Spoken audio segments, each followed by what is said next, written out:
ॐ श्रीगणेशाय नमः। श्रीसरस्वत्यै नमः। श्रीपादवल्लभ श्रीमन्नरसिंहसरस्वती श्रीगुरुदत्तात्रेयाय नमः। श्रीदत्तस्तवम्।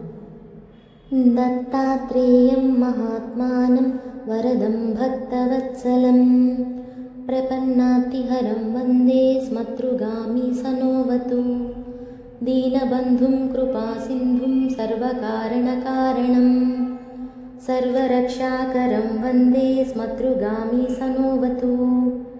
शरणागतदीनार्तपरित्राणपरायणं नारायणं विभुं वन्दे स्मतृगामी सनोवतु। सर्वानद्धहरं देवं सर्वमङ्गलमङ्गलं सर्वक्लेशहरं वन्दे स्मतृगामी सनोवतु। ब्रह्मण्यं धर्मतत्त्वज्ञं भक्तगीतिवर्धनं भक्ताभीष्टप्रदं वन्दे स्मतृगामी सनोवतु। शोषणं पापपङ्कस्य दीपनं ज्ञानतेजसः तापप्रशमनं वन्दे स्मतृगामी सनोवतु। सर्वरोगप्रशमनं सर्वपीडानिवारणं विपदुद्धरणं वन्दे स्मतृगामी सनोवतु। जन्मसंसारबन्धघ्नं स्वरूपानन्ददायकं निःश्रेयसपदं वन्दे स्मतृगामी सनोवतु।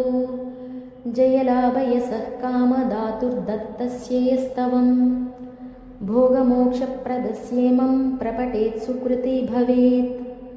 ॐ श्रीगणेशाय नमः। श्रीसरस्वत्यै नमः। श्रीपादवल्लभ श्रीमन्नरसिंहसरस्वती శ్రీగురుదత్తాత్రేయాయ నమః. ఈ శ్రీదత్తస్తవం రోజు 9 సార్లు చదువుకుంటే చాలా మంచిది. సకల శుభాలు సౌభాగ్యాలు పొందుతురుగాక. జై గురుదత్త.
సర్వం శ్రీ దత్తార్పణమస్తు.